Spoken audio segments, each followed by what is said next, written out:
যে দিনটা, তাই না? আজকে 25শে জানুয়ারি 2025 সাল। দিনটা আজকে কি বার? আজকে শনিবার। শনিবার। আমাদের হাফ ডে স্কুল, তাই না? আজকের দিনে তোমরা এমন এক বিশেষ মুহূর্তের সাক্ষী হবে, যে বিশেষ মুহূর্তটা আজকে গিয়ে বাড়িতে পরীক্ষা করতে পারো বা দেখতে পারো। তবে এই যে বিশেষ মুহূর্তটা যে আজকে শুরু হলো এমন না, ভারতীয় সময় অনুসারে বা ভারতীয় সাপেক্ষে যদি দেখা যায়, কথা বলবে না, 21শে জানুয়ারি থেকে বিশেষ মুহূর্তটা চলছে। তো বিশেষ মুহূর্তটা কি আমি একটু বলি তোমাকে।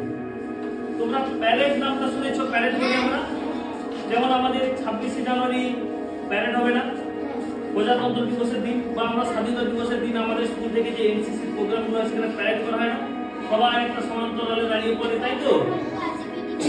হ্যাঁ। তো এই যে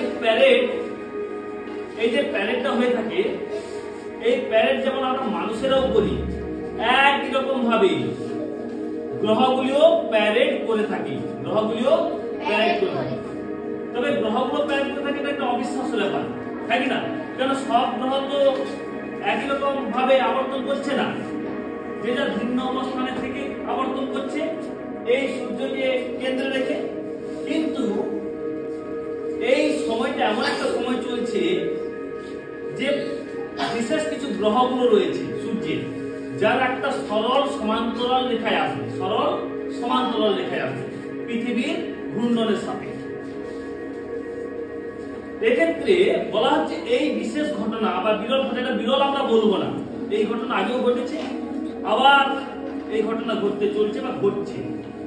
প্রায় 396 আরব বছর পরে আবার এই ঘটনার সম্মুখীন আমরা হচ্ছি।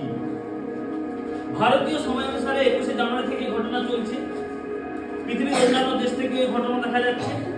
ঘটনাটা হচ্ছে কি, সব গ্রহগুলো একটা সরল রৈখিক অবস্থানে আসবে, একটা সোজা রেখায় আসবে, বুঝা গেল? এক্ষেত্রে বলা হচ্ছে কোন কোন গ্রহ, এই ঘটনাটা কতদিন চলবে আমরা যে বলবো, এটা প্রায় 4 সপ্তাহ ধরে চলবে, বুঝা গেল? এবং এক্ষেত্রে কটা গ্রহ বা প্ল্যানেট যারা একটা সরল রৈখিক অবস্থানে আসবে? 7টা। কটা বললাম? 7টা। তার মধ্যে পৃথিবীকে বাদ দিলে তাহলে বাকিগুলো 6টা। 6টা কি কি? না এই যে না না না এই যে শুক্র, মঙ্গল, বৃহস্পতি, শনি, ইউরেনাস, নেপচুন, 6টা হয়েছে। তাহলে এই 6টা গ্রহ বা প্ল্যানেট একটা সরল রেখায় আসবে বা সমান্তরাল রেখায় আসবে। ক্লিয়ার? এইবার বলা হচ্ছে এই যে 6খানা গ্রহ সরল রৈখিক অবস্থানে আসবে, নাসা বলছে, নাসা তোমরা শুনবে মন দিয়ে, নাসা বলছে সব গ্রহগুলো কি খালি চোখে দেখতে পেতে পারি? কথা হচ্ছে সব গ্রহগুলো আমরা খালি চোখে দেখব না। 4টে গ্রহ কি কি? না মন দিয়ে শুনবে, শুক্র, মঙ্গল, বৃহস্পতি আর শনি, এই 4টি গ্রহকে আমরা খালি চোখে দেখতে পাবো, বোঝাতে পারলাম? আর বাকি দুটো গ্রহ ইউরেনাস এবং নেপচুন, এই দুটোকে কিন্তু খালি চোখে দেখতে পাবো না। এই দুটো গ্রহকে খালি চোখে দেখতে পাবো না, এদেরকে দেখার জন্য টেলিস্কোপ দরকার, বুঝা গেল? এইবার কথা হচ্ছে এই সব যে গ্রহগুলো যারা প্ল্যানেট, এই প্ল্যানেটগুলো একটা সরল রেখায় আসবে, সবাইকে কি একসঙ্গে দেখতে পাবো কি এবং কখন থেকে দেখা যেতে পারে? আজকে 25শে জানুয়ারি, আজ থেকে তোমরা যদি দেখো, আজকের দিনেও যদি তোমরা দেখো না, ঠিক সূর্যাস্তের পরে তোমরা কিভাবে দেখে আমি তোমাদের উদ্দেশ্যে বলছি। সূর্যাস্তের পরে আস্তে আস্তে সূর্য অস্ত চলে গেল, সন্ধ্যা নেমে আসবে, রাত্রির ঘনঘটা যত বাড়বে, ভারতীয় সময় অনুসারে বলা হচ্ছে 8:30টার পরেই বিরল বা এই বিশেষ মুহূর্তের আমরা সাক্ষী হতে পারি, বোঝা গেল? কটার পরে? 8:30টার পরে বা 7টার পর, 8:30টার পরে। এবং রাত্রি যত বাড়বে এই ঘটনা তত আরো ভালোভাবে আমরা দেখতে পাবো। বলা হচ্ছে তোমাদের ক্ষেত্রে যে এই যে গ্রহগুলো, বিশেষ করে কোন কোন গ্রহ? না শুক্র, একটু শুনবে, শুক্র, শনি এবং ইউরেনাস। কি কি বললাম আমি একটু মন দিয়ে শুনুন। এই যে শুক্র, শুক্রের পর হচ্ছে শনি আর ইউরেনাস, এই তিনটে গ্রহকে আমরা দেখতে পাবো প্রায় 8:30টার পর থেকে। হ্যাঁ, এবং বাকি কে না মঙ্গল, বৃহস্পতি আর নেপচুন যত রাত্রি বাড়তে থাকবে যত রাত্রি বাড়তে কোনটা বললাম, মঙ্গল, বৃহস্পতি, নেপচুন যত রাত্রি বাড়তে থাকবে এদেরকে তত আমরা দেখতে পাবো রাত্রিবেলা।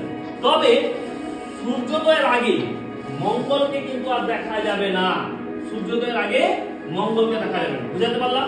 তাহলে আমি প্রথমে বললাম কি কি, শুক্র, শনি আর ইউরেনাস, এদেরকে 8:30 9টার পর যত রাত্রি বাড়তে থাকবে দেখবো। কিন্তু এদেরকে দেখার সঙ্গে সঙ্গে কি কি বললাম আর না, মঙ্গল, বৃহস্পতি আর হচ্ছে নেপচুন, এদেরকে আরো অতি রাত্রি যত বাড়তে থাকবে তখন দেখতে পাবো। তবে সূর্যোদয় যখন হবে সকালবেলায়, তার আগেই কিন্তু মঙ্গলকে আর দেখা যাবে না, মঙ্গলকে আর দেখা যাবে না। বুঝতে পারলাম? তাহলে কাকে দেখা যাবে না সকাল হওয়ার আগে? এই 8:30টার পর থেকে আমরা দেখতে পাবো কাকে না, শুক্র, শনি আর হচ্ছে কাকে বলো, ইউরেনাস। রাত্রি যত বাড়বে কাদেরকে দেখতে পাবো? মঙ্গল, নেপচুনকে। বুঝতে পারলাম? এইবার কথা হচ্ছে এই যে সব গ্রহগুলোকে সবাইকে কিন্তু আমরা কেমন অবস্থানে দেখতে পেতে পারি, আর এই গ্রহগুলোর প্ল্যানেটগুলোর মধ্যে সবথেকে উজ্জ্বল ভাবে কাকে দেখা যাবে? এই যতগুলো বললাম, শুক্র, মঙ্গল, বৃহস্পতি, শনি এবং ইউরেনাস, নেপচুন, এই যে 6খানা গ্রহ যারা একই সলেখে আসবে, এই 6টার মধ্যে সবথেকে উজ্জ্বল কাকে হবে, কোন গ্রহটাকে ভালো করে দেখুন? সেটা হচ্ছে শুক্র বা ভেনাসকে। কাকে? শুক্র বা ভেনাসকে। এই যে শুক্র, একে সবথেকে উজ্জ্বল ভাবে আমরা দেখতে পাবো।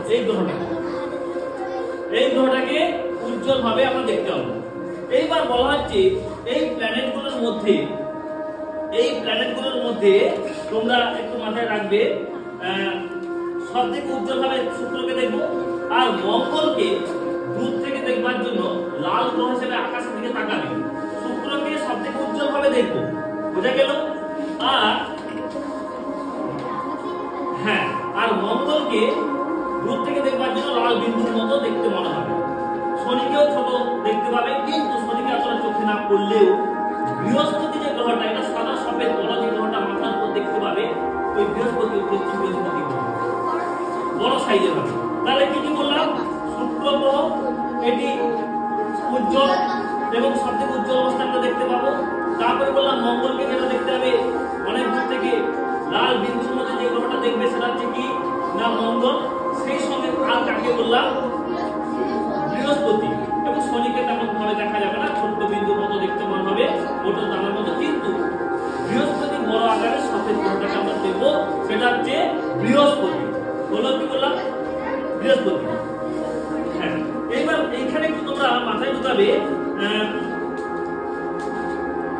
এই যে প্ল্যানেটগুলোর মধ্যে, বুঝলে, এই প্ল্যানেট যে প্ল্যানেটটা হচ্ছে, সেখানে আমরা একটু মাথায় ঢোকাই, প্যারেড অফ প্ল্যানেটে যেহেতু পৃথিবীর ঘূর্ণনের সাপেক্ষে এই অবস্থাটা তৈরি হচ্ছে বা দেখতে পাচ্ছি আমরা, তো এক্ষেত্রে সব থেকে উজ্জ্বল রঙের যে নক্ষত্র গ্রহ যেটা পূর্ব আকাশে দেখতে পাবো, সেটা হচ্ছে কোনটা আমাদের না, হচ্ছে মঙ্গল।